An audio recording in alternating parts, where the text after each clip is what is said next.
Bersabarlah kalian, tidaklah datang kepada kalian satu zaman melainkan zaman itu lebih buruk daripada zaman sekarang, lebih berbahaya dari hari ini.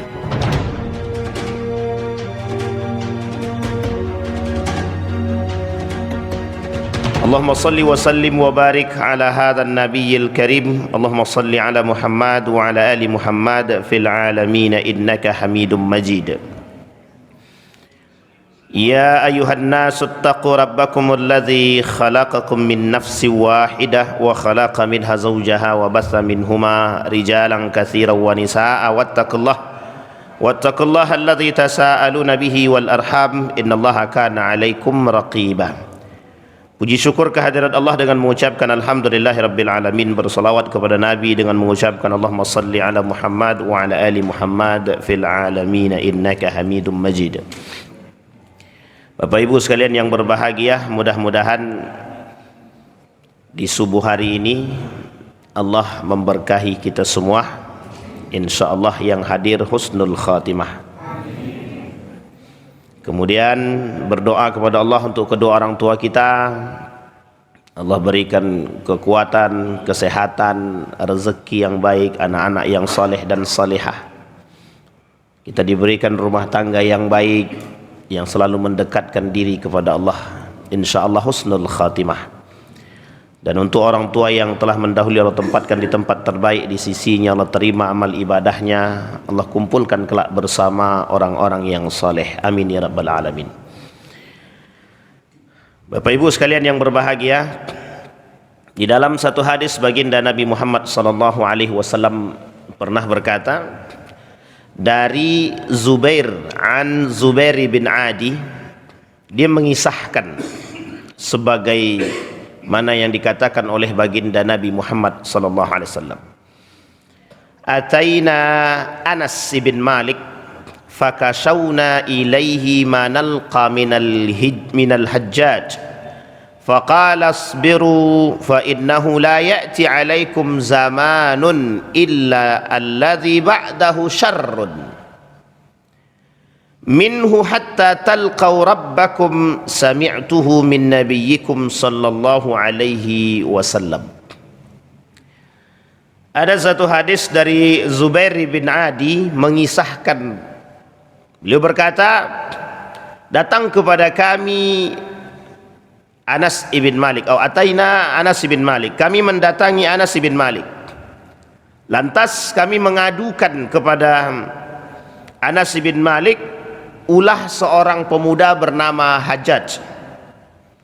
Maka Anas pun berkata, isbiru, bersabarlah kalian, fa innahu la ya'ti alaikum zamanun illa alladhi ba'dahu syarrun minhu.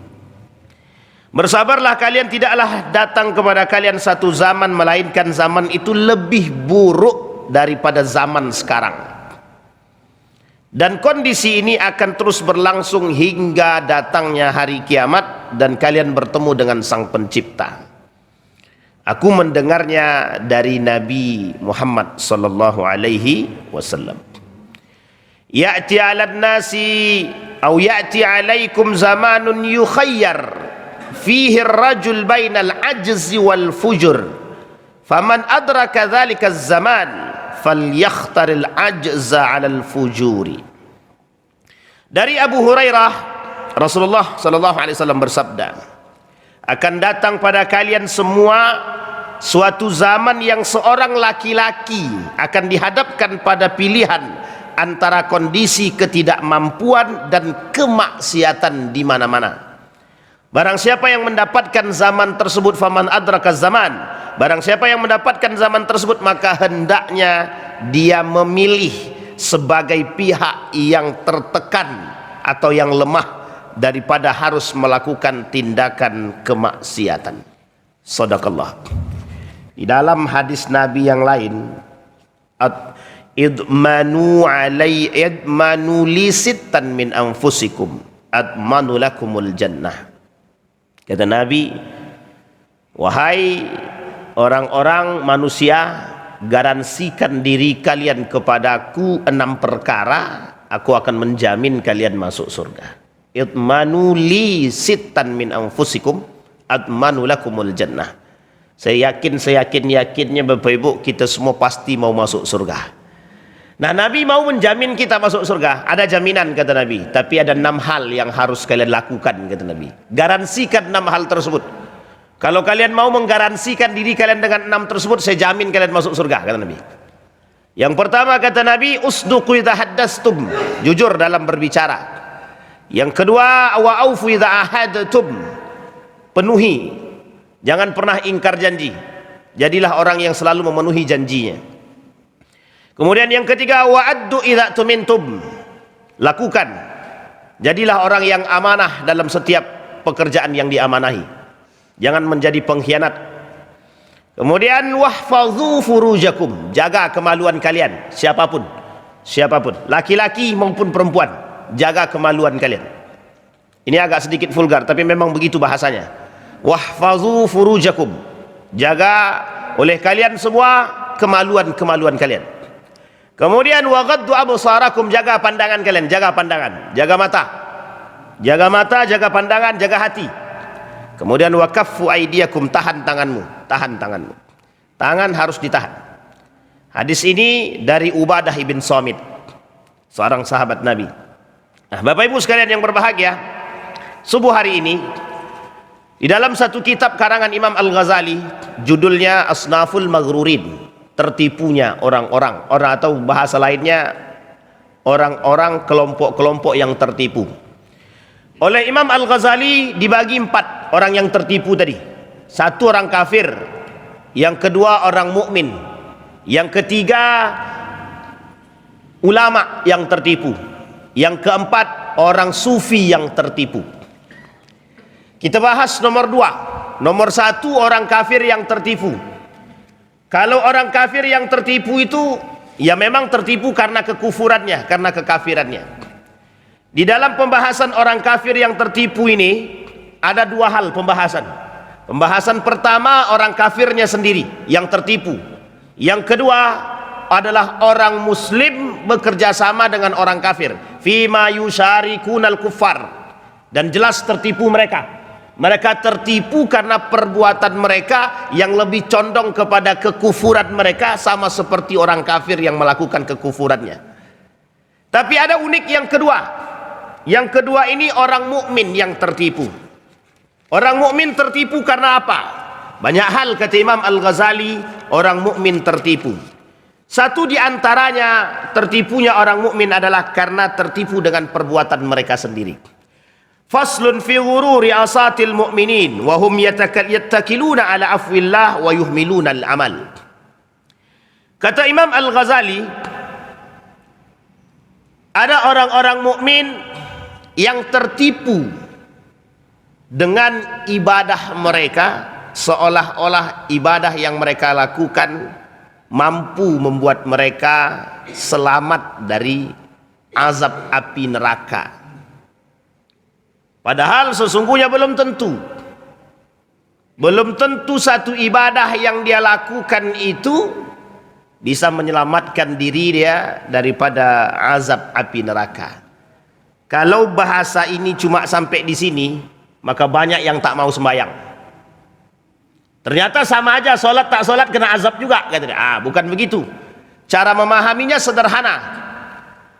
Dari hal ini kita harus paham dulu. Yang dimaksud oleh Allah, yang dimaksud oleh Nabi, yang dimaksud oleh Imam Al-Ghazali dalam pemahaman ini adalah yattakiluna bi afwillah. Mereka menganggap remeh ampunan Allah dan ibadah, tapi kemudian mereka tergantung pada ibadah mereka sendiri. Contohnya begini. Bapak Ibu merasa salat tahajud Bapak Ibu sudah mampu membawa Bapak Ibu menuju surga. Ternyata tahajud Bapak Ibu tidak diterima oleh Allah. Kira-kira masuk surga apa neraka jadinya? Ibadah kita yang buat salat 5 waktu di masjid, kita merasa diri kita ini dah paling bagus, salat 5 waktu di masjid. Alhamdulillah, aku salatnya di masjid terus. Jadi agak susah kalau untuk bermaksiat. Nah, yang begini-begini itu hati-hati. Ini poinnya mengantarkan kepada potensi rusaknya ibadah lebih besar. Potensi rusaknya ibadahnya lebih besar. Makanya kata Imam Al-Ghazali, yattaqilun bi'afwillah, mereka berharap ampunan Allah, tapi mereka yuhmilun al-amal, seolah-olah dengan taubatnya selesai, tapi ternyata amal ibadahnya kosong. Ada orang mengatakan begini, kan tinggal taubat saja selesai. Siapa bilang? Belum tentu. Enggak.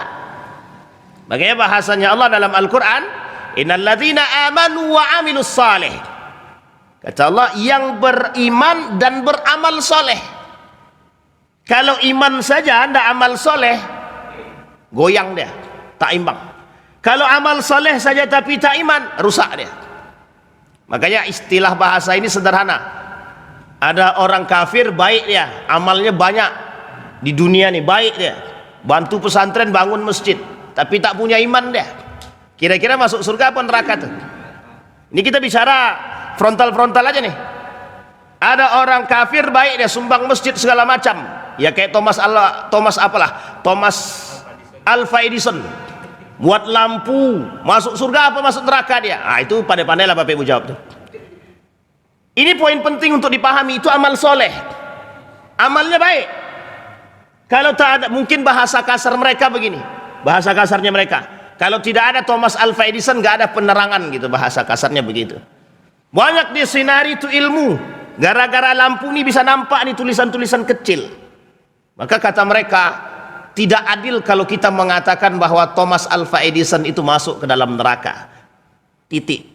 Itu kata mereka. Sekarang kita lihat dulu, amal soleh tidak dibarengi dengan iman bagaimana?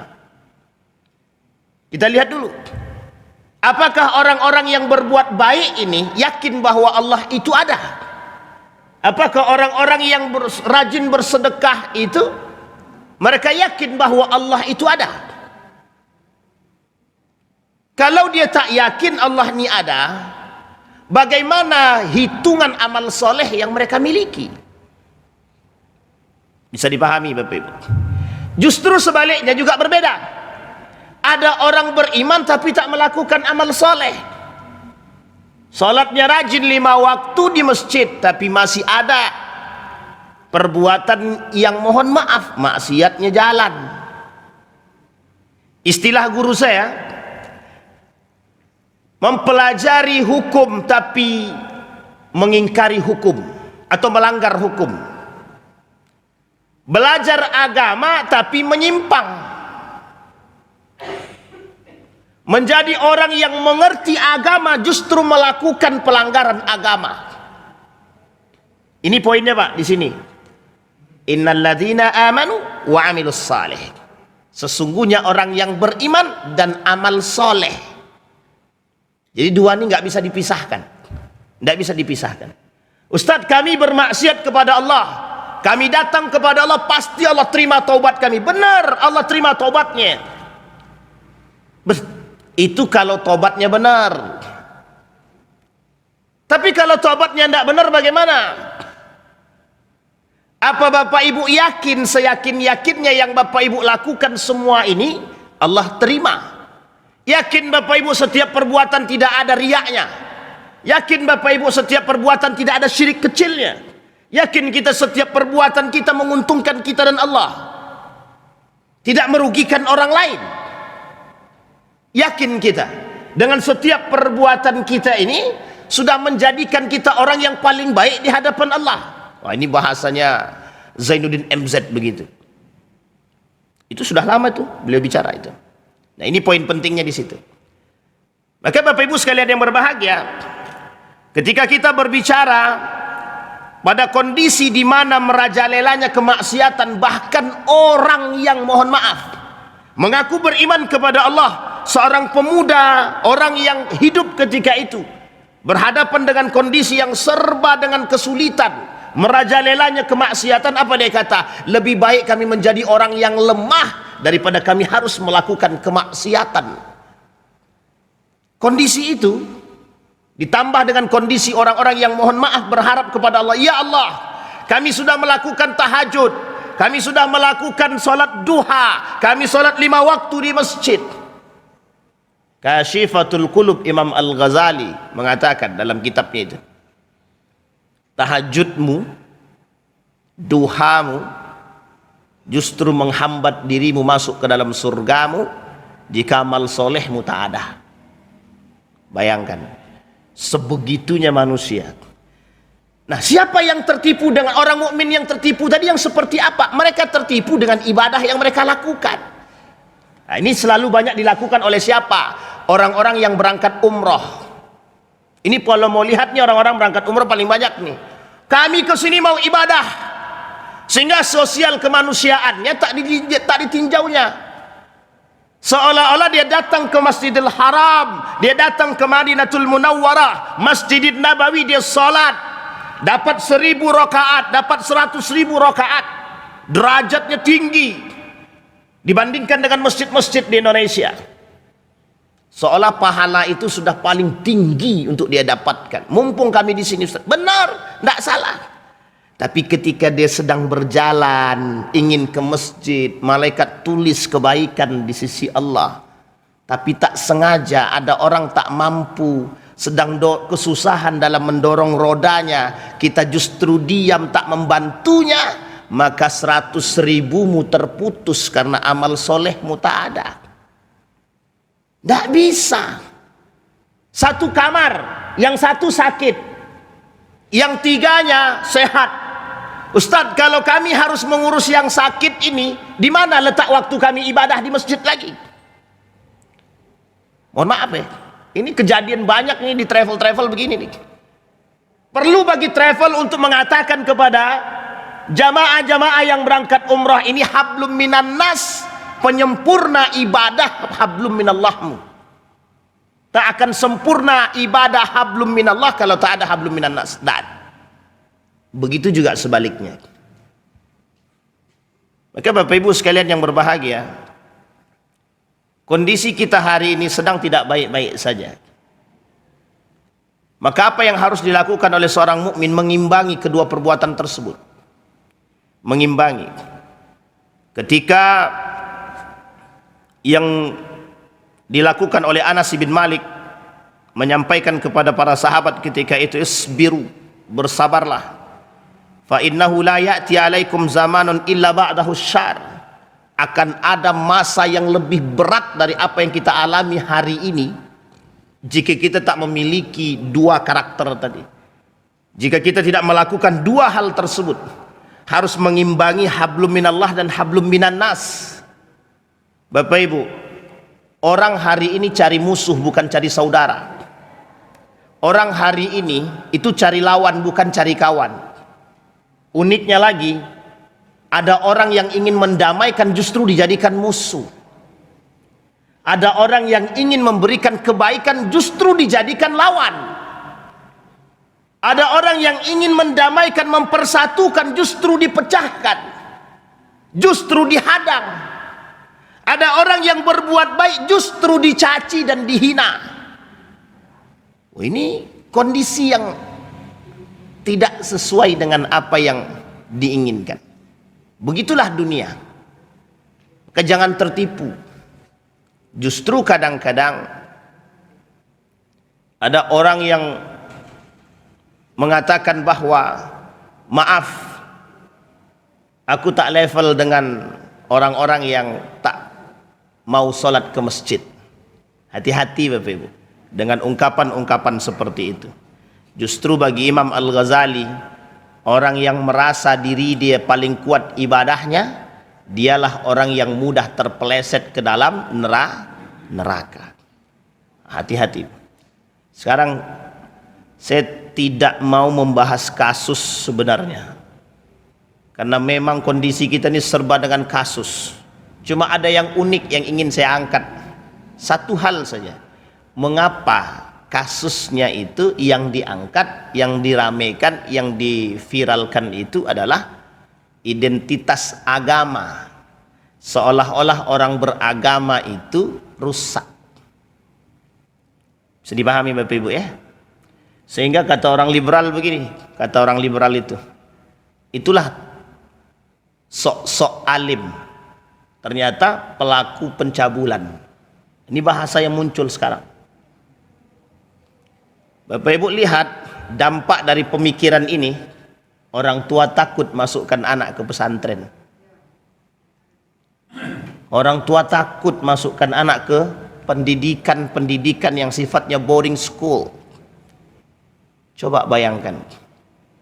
Bapak Ibu sekalian yang berbahagia, dulu saya pernah katakan di sini, lihat permainan pemikiran ini.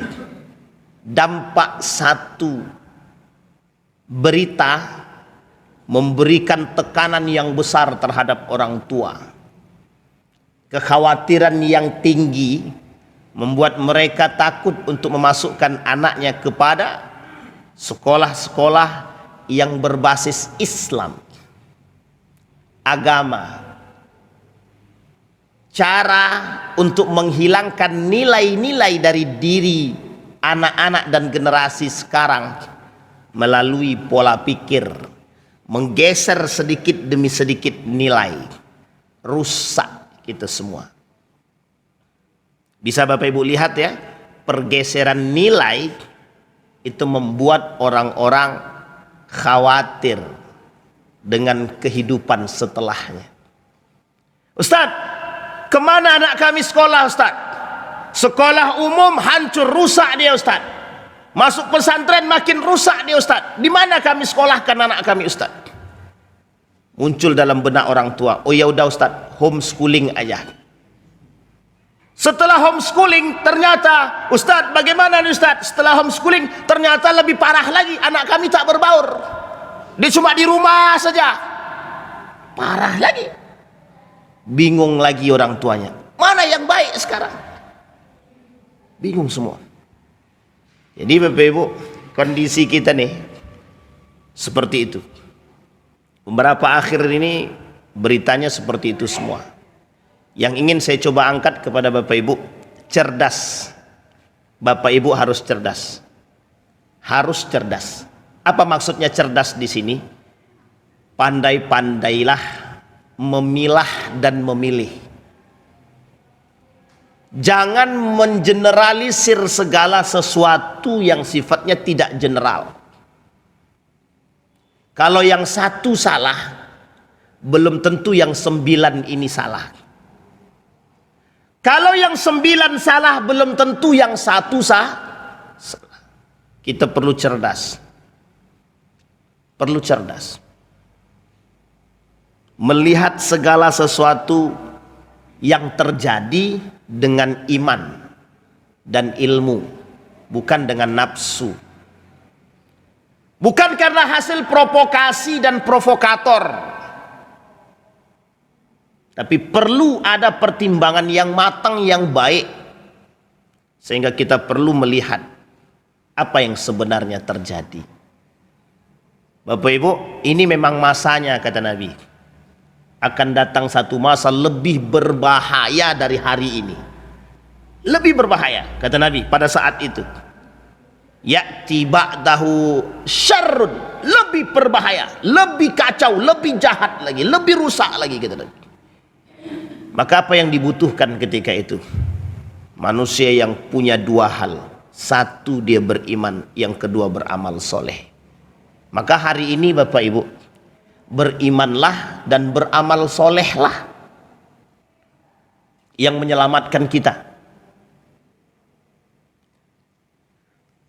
Kemarin, tadi malam saya membaca satu tulisan. Enak sekali tulisan tersebut. Dari seorang ulama bernama Gus Faiz.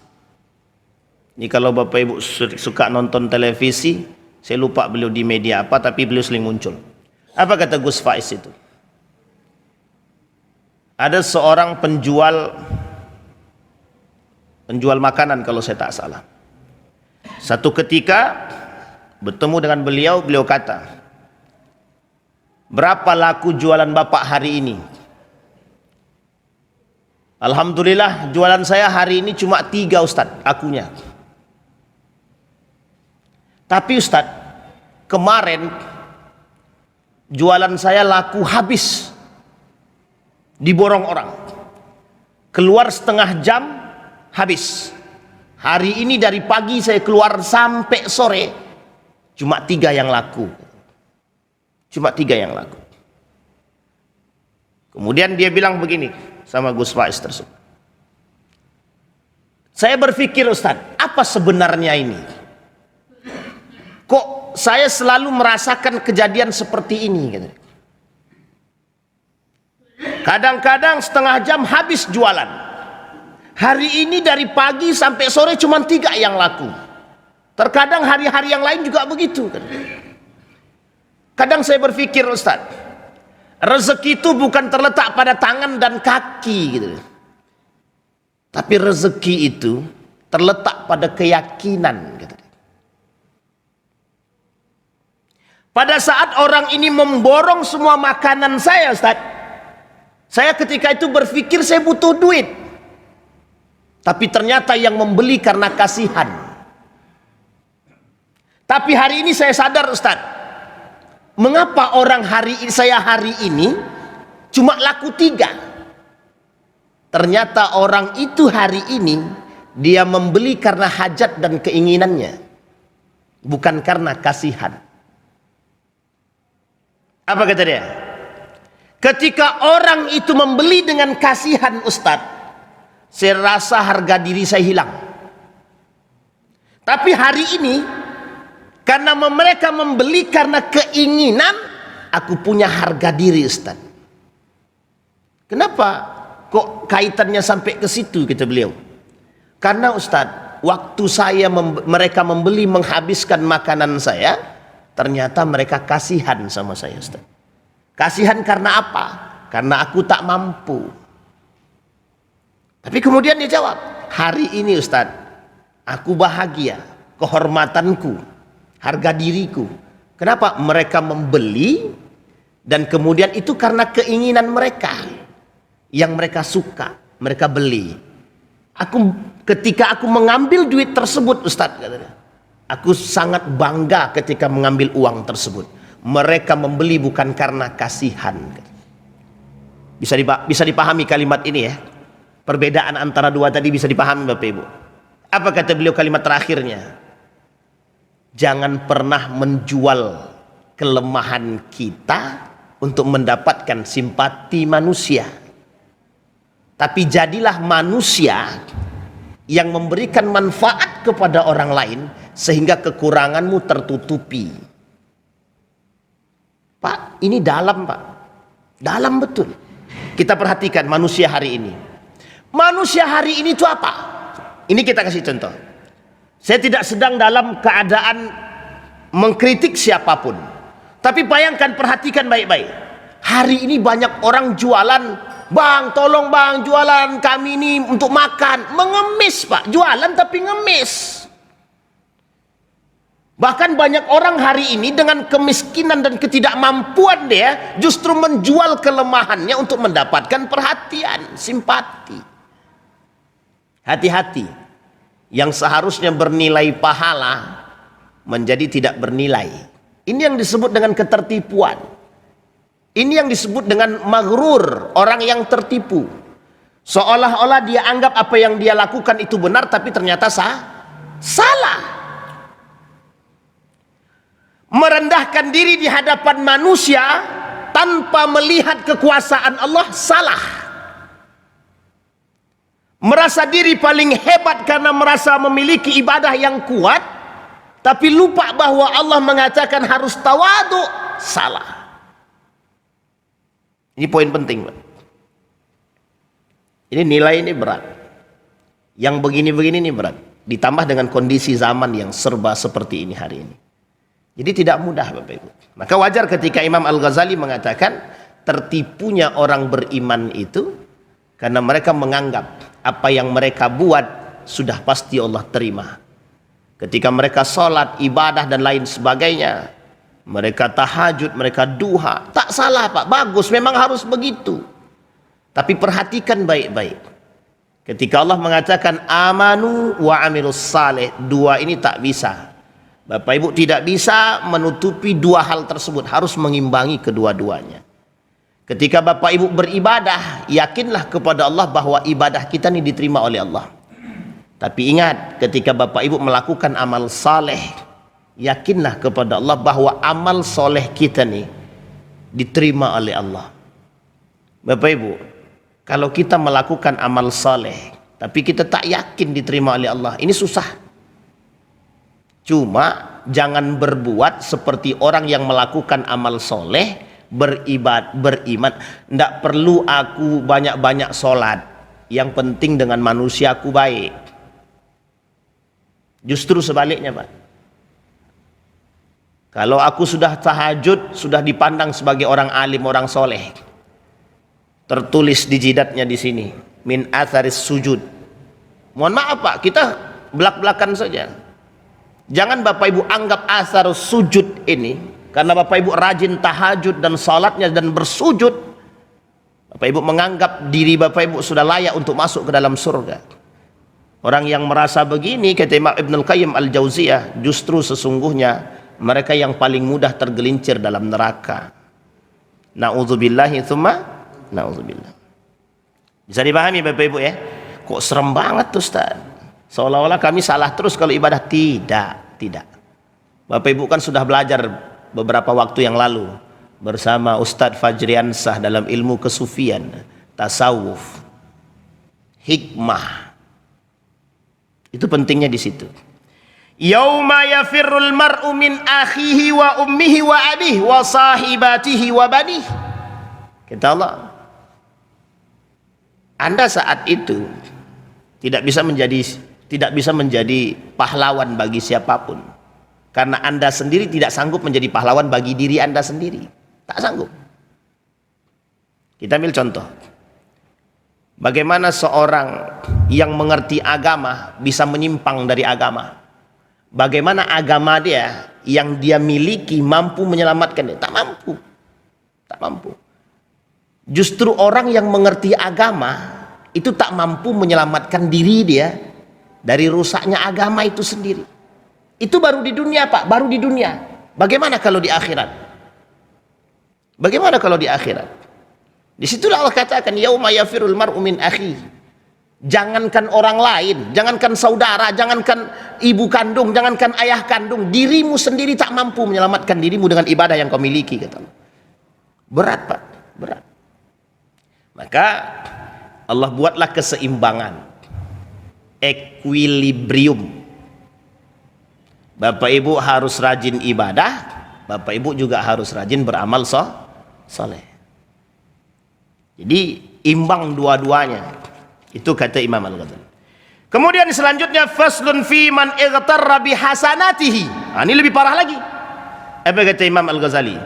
Pembahasan selanjutnya yang kedua, ada orang-orang yang merasa dengan kebaikan hasanat. Hasanat itu kebaikan yang dia lakukan terhadap manusia. Aku sering sedekah, aku selalu membantu tetangga, aku membantu anak yatim. Ma'akillatiha wa kasrati sayyiatiha. Jadi seolah-olah, ini mohon maaf ya agak sedikit tinggi.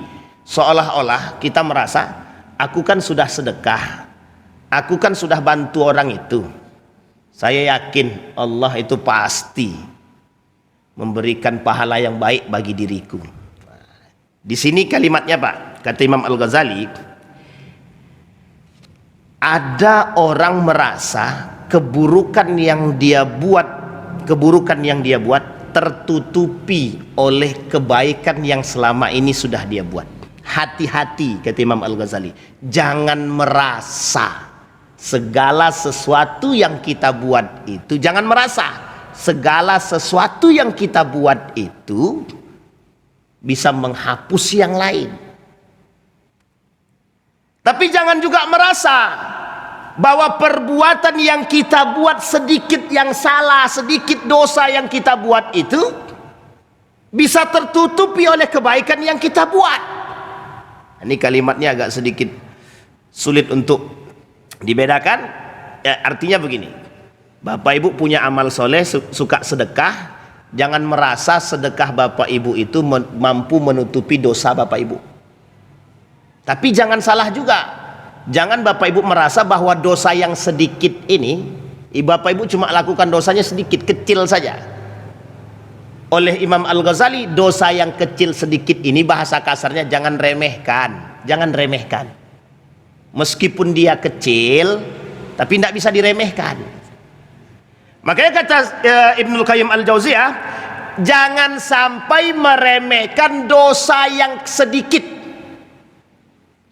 Karena dosa yang sedikit yang diremehkan itu lebih berbahaya daripada dosa yang besar yang diperhatikan. Bisa dipahami ya? Hujan ya? Alhamdulillah. Bisa Bapak Ibu ya? Wah, ini ada pahala besar ketika hujan datang. Apa itu Bapak Ibu? Berdoa. Apa doanya itu? Jangan lupa semua doa hujan lagi.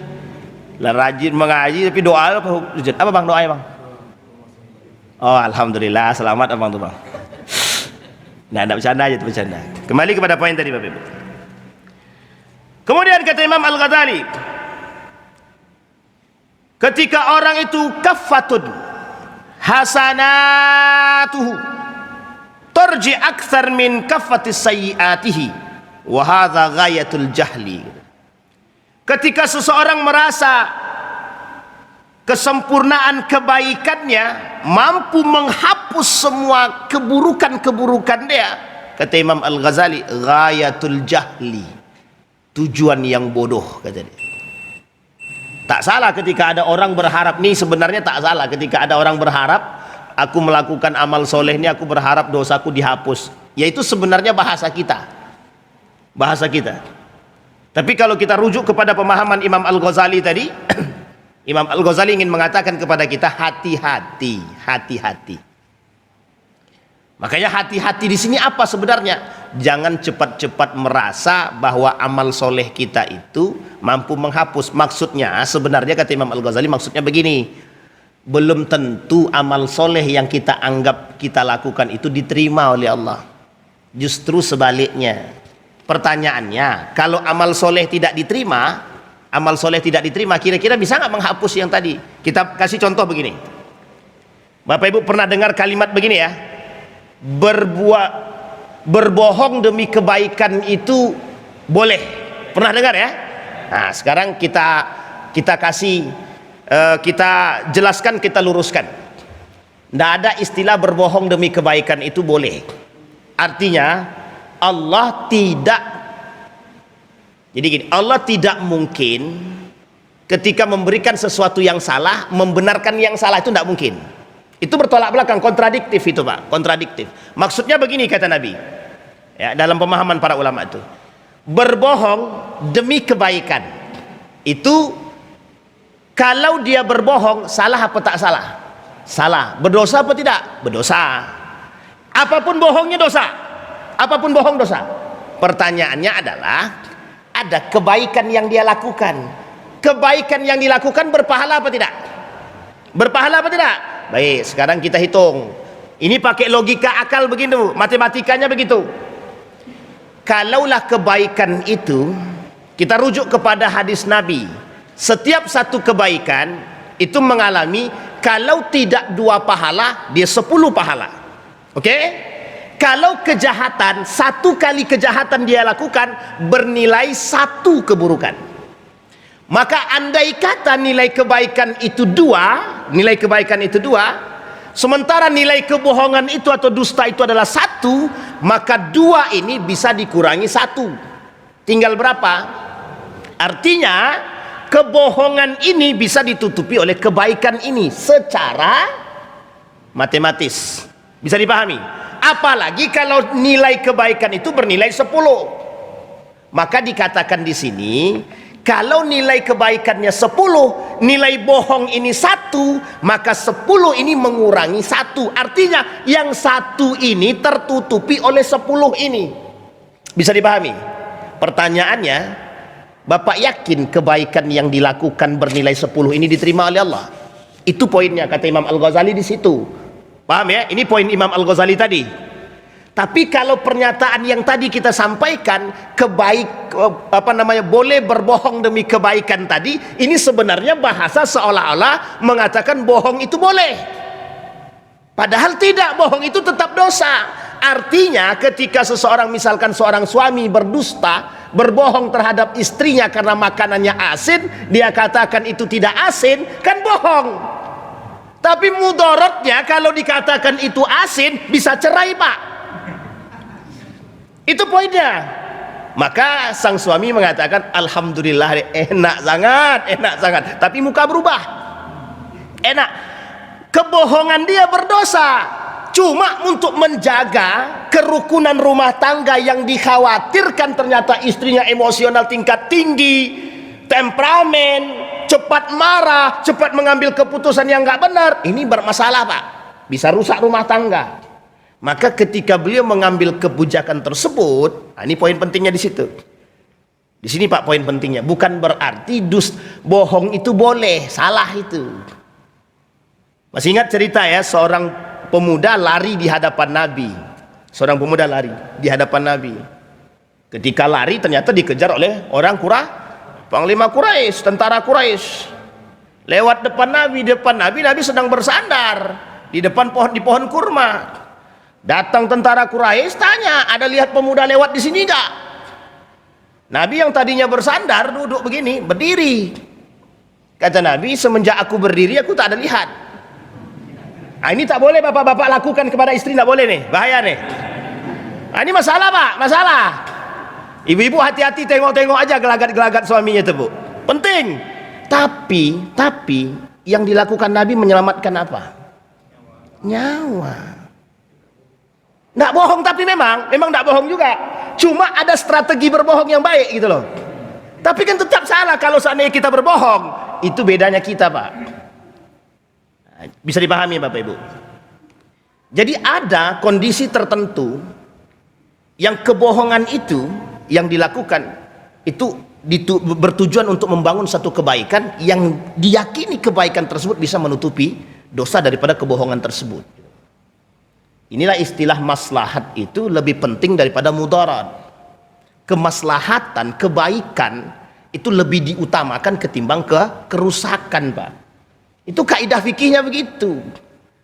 Maka kalau Bapak Ibu menimbang, lihat dengan akal dan iman, keutuhan rumah tangga ini lebih penting daripada harus jujur kepada istri.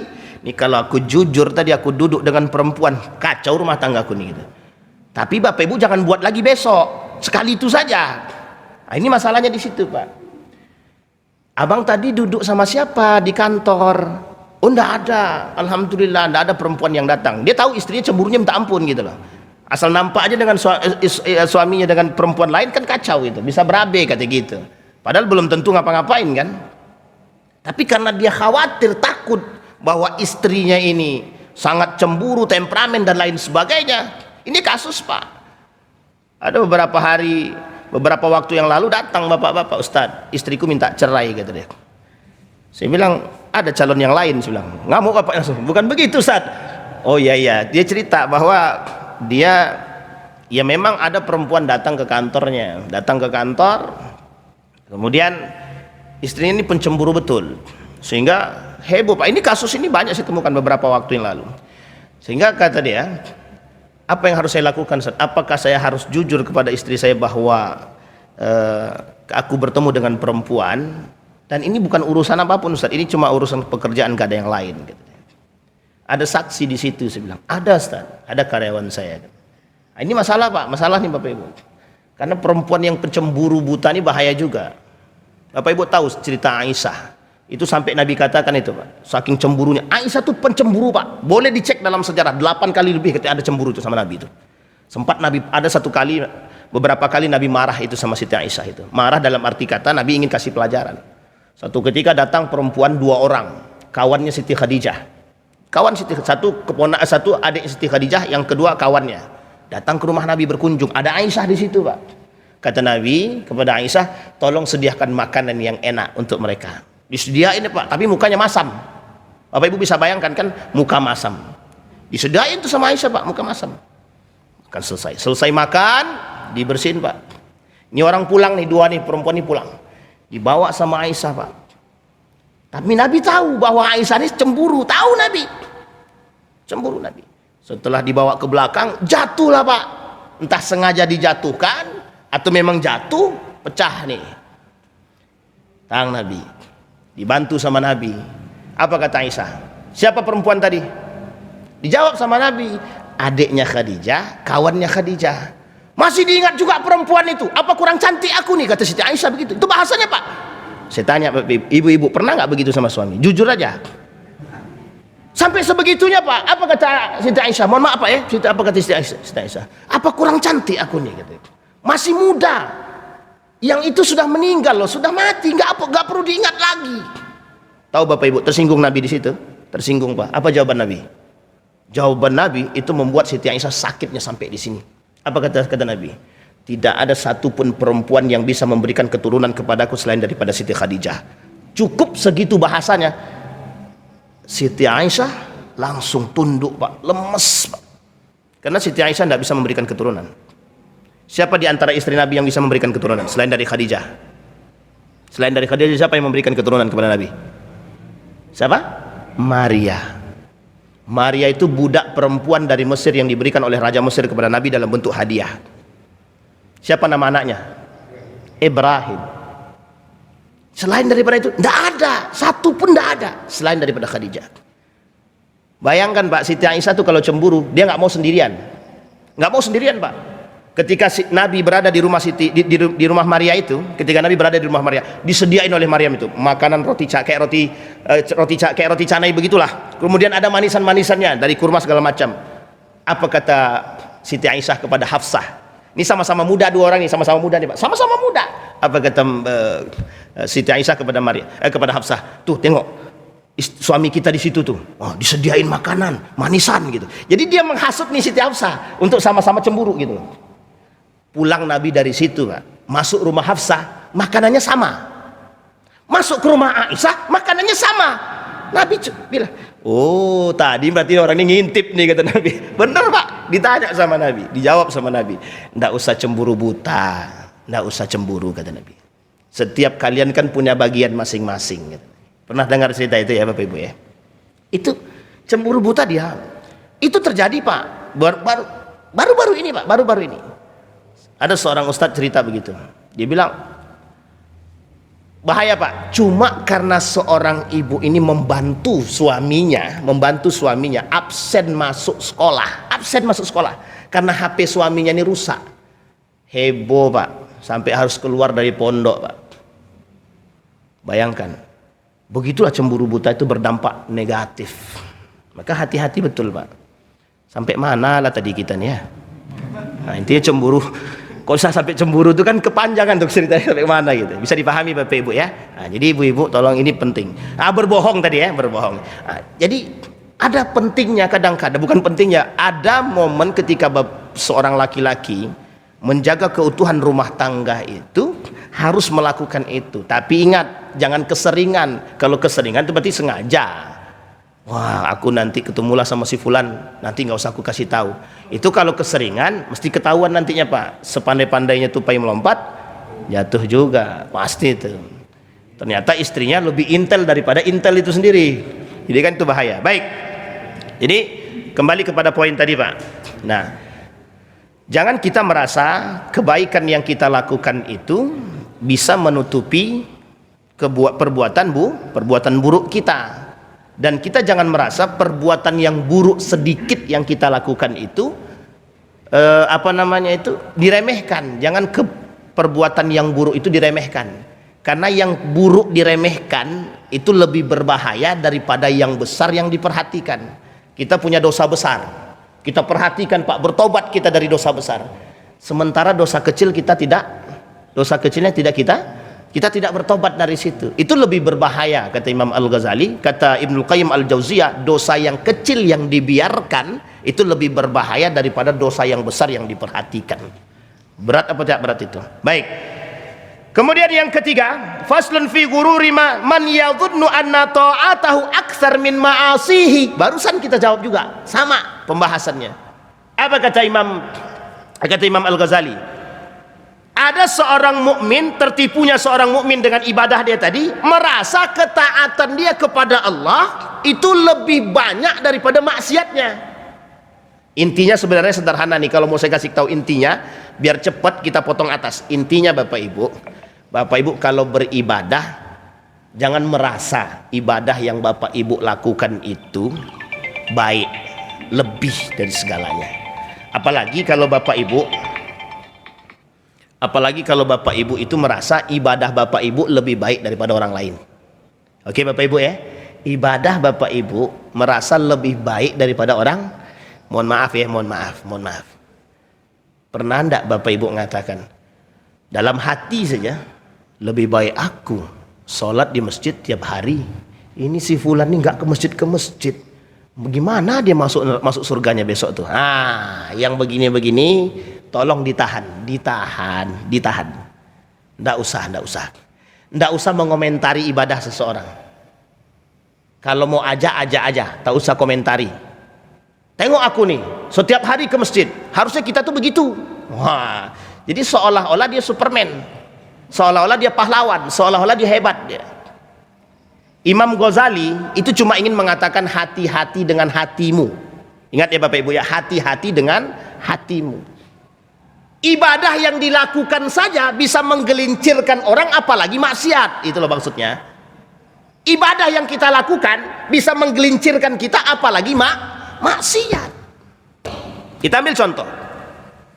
Mohon maaf ya, saya tidak sedang mengkritiki beliau. Pernahkah Bapak Ibu berpikir ada seorang dai melakukan kesalahan, seorang dai melakukan asusila tapi membawa dalil kalau Nabi pernah melakukan? Itu dosa besar nggak? Artinya, mohon maaf, bukan masalah dosa besar yang kita buat. Artinya dia merasa bahwa apa yang dia lakukan ada dasar ketaatan. Aku melakukan apa yang dilakukan oleh Nabi. Mohon maaf Pak, dusta. Pertama sudah dusta. Yang kedua, dia merasa sebagai seorang dai dengan kedaian dia, keibadahan yang dia lakukan, merasa bahwa tidak akan ada kesalahan yang datang pada diri dia. Ini mohon maaf Bapak Ibu, saya kasih tahu. Ini khusus buat para dai. Kalau ada dai salah tidak bisa disalahkan. Salah dia, tahu dia Pak. Dia mengerti kalau dia salah, tapi masih ngeyel dia mengaku benar. Itu kacau tuh Pak. Kedua, ada dai salah dia, dikritik, tapi cara mengkritiknya baik, tak mau terima dia. Sombong dia berarti Pak. Bisa dipahami Bapak Ibu ya? Ini poinnya Pak. Sama dengan kita semua begitu. Makanya Bapak Ibu jauh-jauh hari saya katakan, kalau ada di antara para asatid, termasuk saya pribadi, salah menurut Bapak Ibu, datang kepada dia klarifikasi, bawa kebenaran itu. Tapi kalau dia tak mau terima, sudah jelas-jelas salah, dia tak terima dengan dalil yang lain yang dia buat, ini yang disebut dengan mohon maaf, merasa kebaikan yang dia buat, ilmu yang dia miliki lebih tinggi daripada orang yang mengkritik. Bisa dipahami sampai sini Bapak Ibu? Ini poin penting Pak. Jadi, tapi ingat, mengkritik itu ada adabnya, ada akhlaknya. Itu bahaya juga kalau Bapak Ibu, Ustaz, sedang kajian begini, tiba-tiba angkat tangan, Ustaz, salah Ustaz tuh. Itu mohon maaf, gak punya adab namanya. Setelah berhenti, datang, Ustaz izin. Nah kalau salah, Ustadznya salah, sampaikan bahwa ini salah. Nggak boleh Pak, nggak boleh. Yang berat itu kata Dr. Mawardi Muhammad Saleh. Apa kata Dr. Mawardi Muhammad Saleh yang berat itu? Mengakui kesalahan. Bagi orang yang mengakui kesalahan itu berat. Tapi kalau dia beriman, justru mengakui kesalahan itu adalah itu yang diharapkan. Itu beratnya Pak. Baik, itu yang terakhir Bapak Ibu. Yang terakhir, kata Imam Al-Ghazali, faslun fi bayanil maghrurin wa aqsamu kulla sinfin. Kata Imam Al-Ghazali, pada pembahasan ini orang-orang yang tertipu ini bisa masuk dalam segala macam bentuk. Bisa masuk dalam segala macam bentuk. Baik ketaatannya, baik kemaksiatannya, baik segala macam. Hati-hati. Bahkan Imam Al-Ghazali mengatakan, ada orang justru merasa bangga dengan tasbihnya, merasa bangga dengan solawatnya, merasa bangga dengan apa namanya, amal solehnya, merasa bangga dengan kalimat-kalimat thayyibahnya. Apa kata beliau? Bagian daripada ketertipuan. Hati-hati Pak. Ya ini sebenarnya lebih kepada menjaga hati saja, lebih daripada menjaga hati. Ya kalau Bapak Ibu punya amal soleh, punya ada amal yang dibiasakan, boleh saja. Contoh Bapak Ibu setiap hari itu Al-Fatihahnya 100 kali. Udah, berarti kan cuma Bapak Ibu yang tahu. Jaga baik-baik hati Bapak Ibu. Jangan nanti ketika ketemu dengan orang, makanya aku aja mengamalkan 100 kali Al-Fatihah. Lo ente cuma 1 kali aja berat. Nggak boleh begitu Pak, nggak boleh. Setiap orang itu punya amal masing-masing. Kalau bahasa orang Jawa namanya tirakat. Setiap orang di antara kita tuh sebenarnya harus ada pegangan, tirakat yang kita pegang, yang kita dawamkan. Bapak Ibu misalkan mendawamkan solawat, mendawamkan Al-Fatihah, kalimat thayyibah yang lain, tidak ada masalah Pak. Itu untuk penjagaan kita penting. Saya mengambil pelajaran daripada para ulama. Hampir di antara para ulama itu jarang kita temukan tidak punya pegangan Pak. Saya melihat Kiai Sukri itu, pimpinan pondok pesantren Darussalam Gontor itu Pak, beliau tidak pernah berhenti mengucapkan Al-Fatihah, gak pernah Pak. Yang satunya lagi Kiai Haji Hasan Abdullah Sahal itu beliau sampai ditanya, Kiai apa tirakatnya Kiai? Dijawab sama beliau, kalau aku kasih tahu pun kamu tak akan sanggup melakukannya. Begitulah itu orang, mohon maaf Pak, mereka sudah punya punya ulama tapi masih punya pegangan. Kita alama tapi nggak mau kita punya pegangan Pak. Benar Pak. Jadi mohon maaf Bapak Ibu, siapapun kita, penjual kita, pedagang kita, sebenarnya tidak ada alasan kalau kita tuh tidak punya pegangan. Bapak Ibu tahu tujuannya apa? Untuk membersihkan hati Pak, untuk membersihkan hati. Itu pegangan Pak, penyelamat selain daripada ibadah-ibadah yang kita lakukan. Salat tahajud Bapak Ibu cuma lakukan 1 kali atau 2 kali, atau mungkin paling banyak 8 rakaat di malam hari. Sementara di siang hari belum tentu Bapak Ibu jadi mukmin tetap. Makanya Nabi bilang ada orang malam hari mukmin, siangnya kafir. Ada orang siang mukmin, malamnya kafir. Ada. Itu Nabi yang bilang. Makanya manusia itu kata Nabi 2. Kadang malam dia jadi mukmin, siang jadi kafir dia. Siang jadi mukmin, malamnya kafir dia. Makanya ada hal yang harus kita miliki. Apa itu? Pegang. Bapak Ibu tahu Ibnu Abbas? Ibnu Abbas tuh punya zikir. Imam Al-Ghazali punya zikir, Imam Syafi'i punya zikir, Imam Nawawi punya zikir. Justru zikir yang kita pakai itu kadang-kadang masuk dalam zikirnya Imam Ibnu Abbas. Bayangkan Pak. Jadi mereka saja sekelas ulama besar saja masih punya pegangan. Khawatir apa yang mereka buat itu terjebak atau terindikasi dalam satu kesalahan. Maka cara menjaganya bagaimana? Itu dia. Bapak Ibu pernah dengar orang ketika berbicara sedikit-sedikit istighfar, astagfirullah. Jangan dicemooh. Walah sok suci istighfar terus gitu. Bisa jadi dalam waktu 1 detik dia berbuat salah, dia bertaubat dalam bentuk istighfar tadi. Jadi jangan dikira Bapak Ibu, saya sudah pernah ceritakan Pak, ada orang punya solawat bisa mohon maaf bahasa kasarnya, solawat yang dia ucapkan bisa mengundur pesawat. Bayangkan itu. Jangankan pesawat Pak, kereta api aja bisa mundur. Karena orang punya kelebihan. Artinya ini bukan karena kehebatan dia, bukan, tapi begitulah kehendaknya Allah gitu loh. Bapak Ibu pernah cerita ya Bapak Ibu, ada seorang pemuda di masa kuliahnya itu ditinggal kereta api. Kereta api itu sudah pergi Pak, itu jadwalnya dia. Tertinggallah 4 orang Pak, mahasiswa itu tertinggal 4 orang. Cuma di antara satunya itu ada yang selalu bersolawat. Dia pernah cerita secara pribadi, kata dia sehari itu bisa sampai 1000 kali dia selawat. Bayangkan Pak, tahu ada yang ketinggalan, kereta api itu mundur Pak, mundur, kereta apinya mundur Pak, telat berapa jam? 1 jam sampai ke tempat tujuan. Orang yang di dalam itu ketinggalan kereta api selanjutnya. Coba bayangkan itu. Cuman dia nggak terlambat, yang terlambat setelahnya, kereta api setelahnya turun di stasiun selanjutnya, kereta yang setelahnya itu sudah hilang, sudah pergi duluan. Tapi setidaknya orang yang tadi, mohon maaf Pak ya, orang yang tadi yang ketinggalan 4 orang tadi, satu diantaranya yang megang solawat tadi bisa mundurkan kereta api. Ini bukan berarti solawat dia bisa mundurkan kereta api ya, jangan salah paham. Artinya begitulah kehendaknya Allah. Kalau Allah mencintai seseorang, jangankan kereta api Pak, jangankan pesawat, lebih daripada itu bisa Allah buat. Artinya kita kan perlu paham yang begitu gitu. Bisa dipahami Bapak Ibu? Tujuan kita untuk menjaga hati. Jadi kita orang mukmin ini, kata Imam Al-Ghazali, mudah sekali tertipu. Kalau cuma tertipu dengan keburukan sudah biasa. Justru yang dikhawatirkan oleh Imam Al-Ghazali itu tertipu dengan kebaikan yang kita lakukan, ketaatan yang kita lakukan, amal soleh yang kita buat. Itu jauh lebih berbahaya ketimbang tertipu karena kekufuran kita. Karena kalau kekufuran nampak, dosa nampak, tapi kalau yang sifatnya begitu nampak? Enggak nampak, karena sifatnya kebaikan. Inti lainnya adalah hati-hati dengan syirik kecil. Hati-hati dengan syirik kecil. Saya kira itu saja Bapak Ibu. Mudah-mudahan pesan Imam Al-Ghazali ini bisa semakin menguatkan kita untuk tetap istiqamah dalam ibadah, bisa membuat kita semakin yakin dengan Allah, bisa membuat kita semakin istiqamah dalam ibadah, jaga ibadah kita, menjaga hati kita.